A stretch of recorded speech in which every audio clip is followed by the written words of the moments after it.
Tere, hea Esiili jälgija! Mina olen Marko ja tulin tänasel ilusal sügispäeval ekstra Viljandisse, et tuua sinuni Esiili nädala raport number 39. Aga lähme vaatame lähemalt, mis on tehtud ja mis tulemas.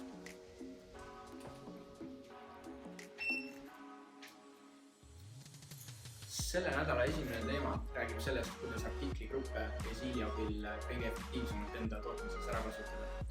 Kui see teema tundub sulle oluline, loe kindlasti all olevat kirjatükki ja seal juures on ka üks video. Vaata järgi ja anna märku, millised mõtted või küsimused tekkisid.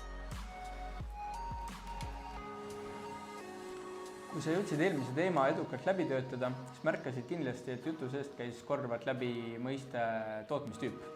Aga vaatame siis lähemalt, mis asi see tootmistüüp on ja millist kasu sina sellest saaksid.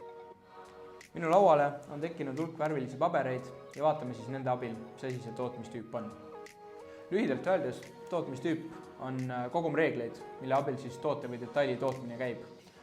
Näiteks saab tootmistüübi abil ära määrata, et materjal tuleb alati sellest konkreetsest laost ning valmis detail liigub alati sellesse konkreetsesse lattu.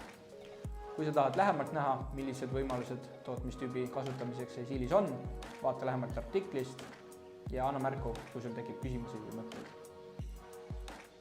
Ja nüüd kolmas teema. Me oleme arendamas Esiili mobiilirakendust ja sinul on võimalik sellest kaasa rääkida.